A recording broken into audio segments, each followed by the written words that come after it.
In this video, I'm going to show you how to replace the rear brakes, pads, and rotors on this Lexus IS. Located right behind your rear wheel, let's get started.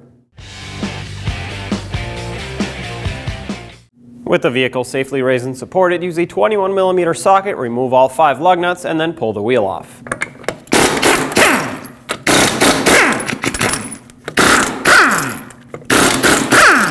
As a note, if one of your lug nuts is the locking lug nut type with the little socket that fits right on it, do not use an impact tool on it. Break it free by hand before you lift the vehicle up, or it could snap the little splines on the tool. I don't have that on this wheel, so I'm just going to take all of them off with my socket and impact gun. If your wheel is stuck on, put a lug nut on it so that it doesn't fall off, and then from the back side, take a rubber mallet and tap the tire, not the wheel, and that should break it free. Remove the wheel. Let's start by removing all these springs that hold on the pads and lock in the 2 pins. So you can use some needle nose pliers or a little pry bar screwdriver to pop this out of the center of the pad, just like that. This will unlock this spring. Then you have to pull it out of the top pin, hold on to it, because otherwise it'll go flying, and pull it out of the bottom pin. Next we have this, which you have to pull out of the pads, but you can't remove it until you remove the lower pin, because as you can see, it loops around it. So let's get this pin out. You can do it a couple different ways. If yours isn't seized in here, you should be able to grab it and gently pull it out. A lot of times though, rust and brake dust buildup will cause these to be stuck, in which case you can tap it from the backside with a punch and a hammer. However, it looks like mine is coming out pretty easily. Just give it twists back and forth, and there it is. Now you can remove this. And now nothing's holding on this upper pin, so let's remove this one as well. This one is a little bit more stuck, so I'm going to take a hammer and gently tap it.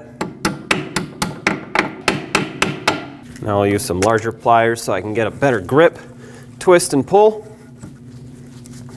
And there it is. There's nothing holding on the pads anymore, so they should just slide straight out. But what happens most of the time is the caliper still applies a little bit of pressure on the pads, and also they're going to be stuck top and bottom. So what I like to do is stick a screwdriver in here and compress the piston a little bit so that I can at least remove the pads without struggling.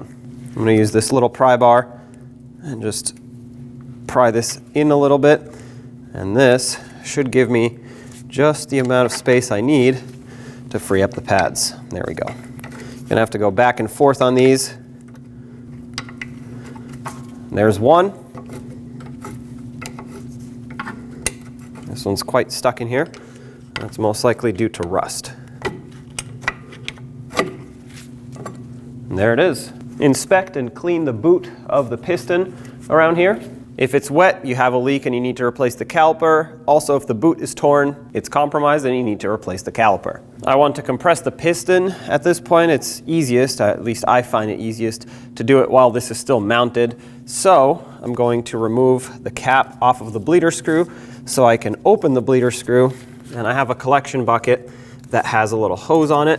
So I'm going to attach that so I can collect all of the brake fluid in here, not spill it on the ground. Use a 10mm wrench to break this bleeder screw free. You have a couple different methods here of compressing this piston. If you have a special tool that fits in here, go for it. If not, very carefully start this with a pry bar, and it should take minimal pressure to push this piston in. That is working very smoothly. I'm barely even pushing on it. And that has just bottomed out. If your piston is difficult to press in, the caliper piston is seized and it needs to be replaced. So I'm going to leave it there. I'll wait a few seconds so that brake fluid can trickle out.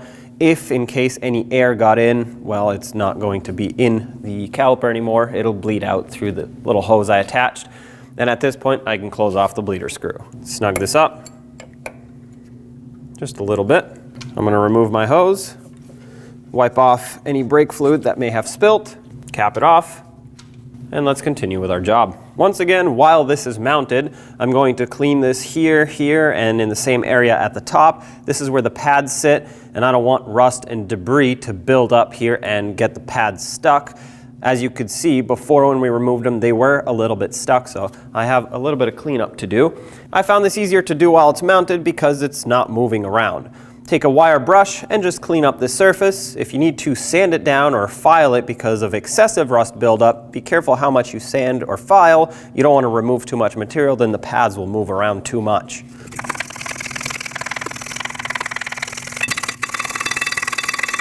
Rinse this with a little bit of brake parts cleaner.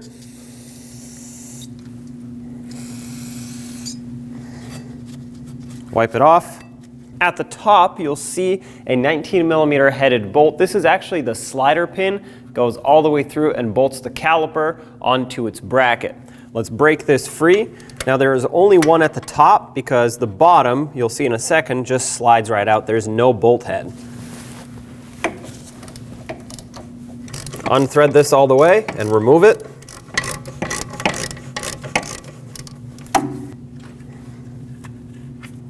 Set this aside. The caliper should at this point freely pivot back. Mine is somewhat stuck, most likely because the lower slider pin is seized. So I'm going to have to persuade it a little bit with a pry bar and then most likely tap it off with a hammer. Hopefully that's not the case for you and you can just tilt it back and slide it right off.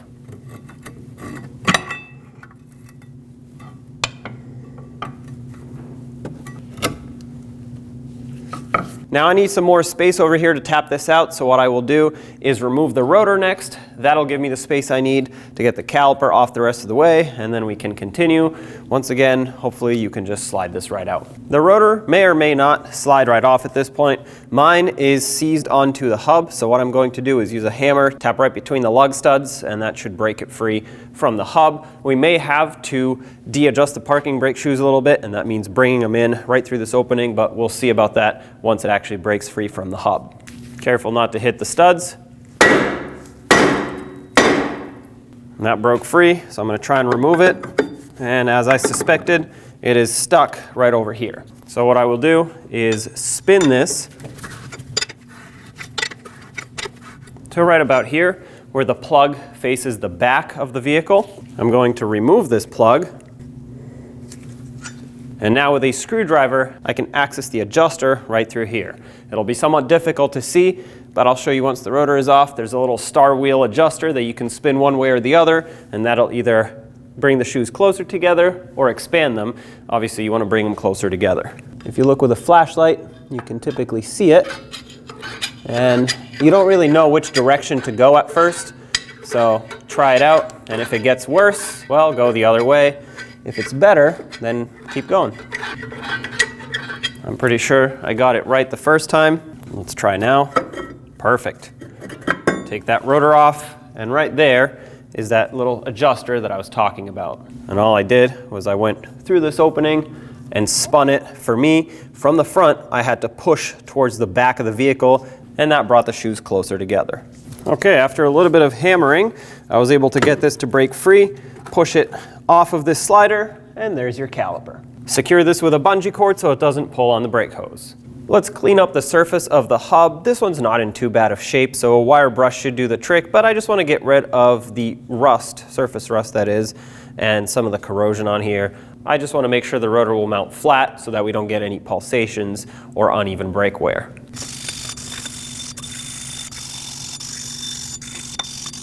With that cleaned up, rinse it with some brake parts cleaner. We'll let that dry, and we'll coat this in a light layer of anti-seize so that it doesn't corrode in the future. Be sure not to get it on the parking brake shoes as you do this, so just block the area behind it. There we go. Before installing the rotor, clean up the surface on the inside of the hat as well as the braking surface so it doesn't have any oils or debris stuck to it. I'm using some brake parts cleaner on a clean rag and just wiping it off. Now slide the rotor on. While holding it on so it doesn't fall, I'm going to do the same thing on the outside.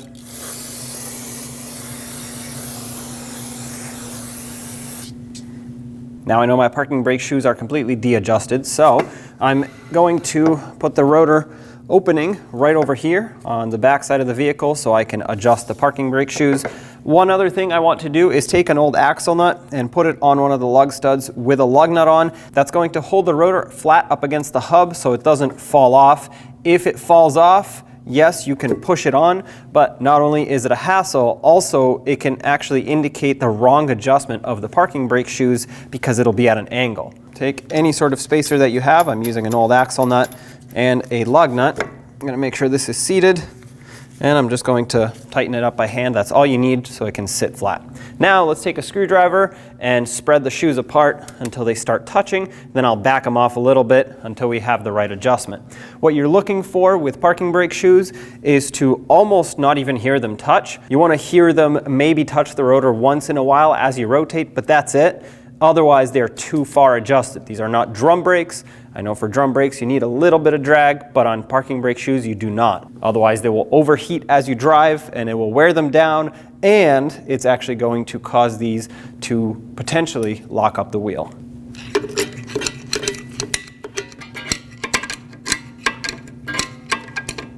Oh, that's snugged up, which means, yep, we locked it up. So now the shoes are completely seated up against the rotor, so I'm going to back it off.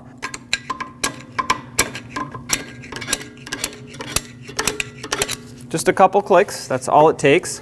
And I'm going to listen for it.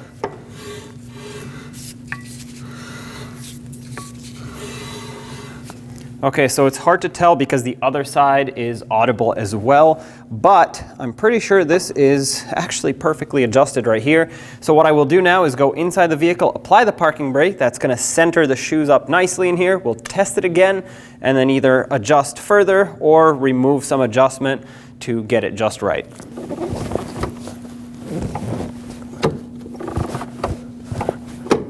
I applied the parking brake and removed it.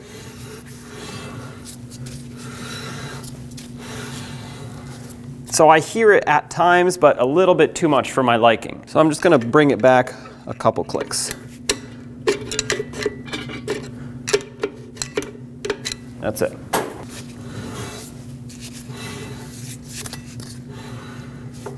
Okay, I like that a lot better. I'm going to test it again, but that is adjusted. All right. One very important step is to put in the plug right here so that water and debris don't get in. Press it on. Okay, a couple pieces of information here. We have to clean up this pin at the bottom, which is attached to the bracket. Speaking of the bracket, these are the two bolts, 14mm headed bolts, that hold this on to the knuckle. I don't find a purpose in removing these other than to clean and inspect things, but as long as this is mounted correctly, there's no reason to remove this. If you were removing this, it would most likely only be for replacement purposes. The torque for these is going to be 48 foot-pounds, so just torque them accordingly when you put it back. And this pin right here has to be cleaned, which is the only thing that is to be touched on this bracket when preparing for new brakes. Let's remove this boot so we can clean underneath it. Inspect the boot. If it's in poor condition, as in torn or swollen, replace it, but mine looks pretty good. Now when it comes to the pin, you can remove it with a 10mm Allen, but there's once again no reason to remove this. It's just right here, so let's clean it. There is surprisingly a limited amount of corrosion considered how stuck the caliper was on here, but I will do my best to clean it with a wire wheel or wire brush and then re-lubricate it so we can install the caliper. You want to make sure you get right in this groove here. That's where the boot seals up. Rinse it with brake parts cleaner. I'm going to lubricate the area that the boot seals up on with some silicone paste, which is rated for brakes, and that means it withstands high temperatures. Then I'm going to put a little bit of silicone paste along the entire pin, but not a lot, and I'll show you why. And after that, I'm going to put the boot back over it, and this is why, because if you put too much, the boot will just wipe it off. So just a thin layer, press the boot up and over that lip, which is crucial for it to seal up. All right, perfect. And now if you wanted to, you could take some extra brake grease or silicone paste and stick it inside of that boot. Just do the best you can. There we go. So that now, as you slide the caliper over, it's going to have a little reserve in there to keep it lubricated over time. Let's clean the caliper side of that pin. So I'm going to fill this hole, well, almost fill it with brake parts cleaner. I'm just going to give it a quick rinse first. Then I will use a bore brush and clean out the area.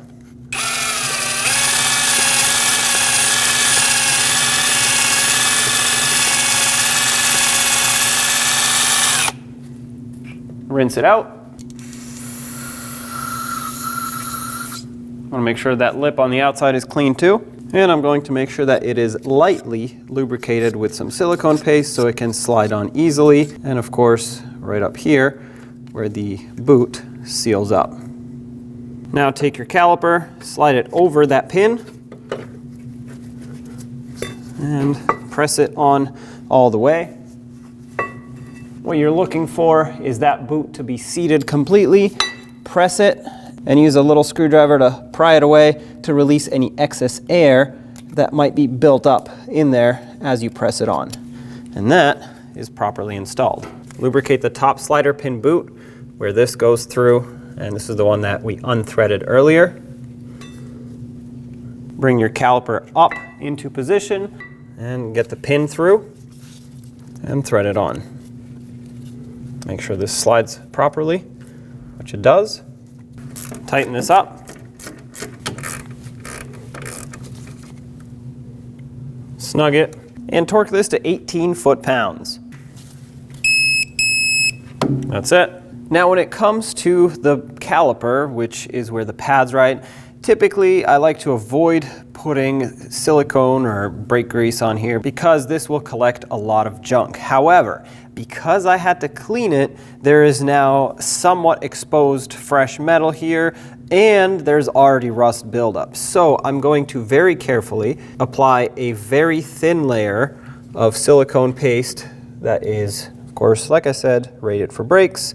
And that is going to prevent rust from continuing to build up on this area where the pads ride. Similarly, I'm going to apply some inside of these holes where the pins will ride, and that is mostly so that they don't get stuck. I'm not so concerned about the gunk buildup here. I just don't want them to rust in the future. Slide the brake pads in. The inner pad is going to have a wear indicator that goes on the bottom. And then the outer pad does not have any wear indicator. Now slide your pins through. I clean these up just a little bit so I can get rid of the rust buildup. This way they slide in easier. When you slide this lower one through, you want to make sure the spring that goes down here is in its position, ready to get the pin slid through it.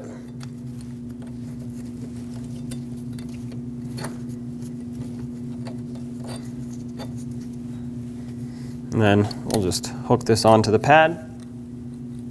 And then the pins will have a couple little holes, and that's where this clip goes in, which is kind of like a cotter pin for the pins and prevents these from sliding out. And this little hook needs to go right in the hole of that pad. When I removed it, I used needle nose pliers, so that's what I'm going to use to put it back in.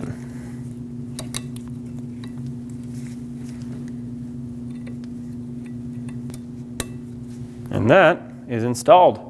Let's get the wheel back on. Start on all 5 lug nuts, bottom them out in a cross pattern, and also in a cross pattern, torque them to 76 foot-pounds.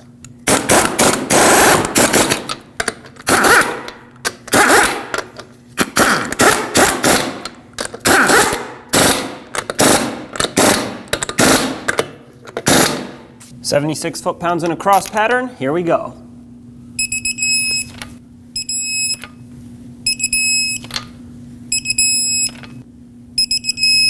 Double check them. Now don't forget to pump up the brake pedal, top off the master cylinder, and of course take it for a road test. When only the best will do, demand TRQ. The only company that lets you view before you do. TRQ is committed to offering the highest quality aftermarket auto parts that are engineered for peace of mind. Thanks for using and viewing with TRQ.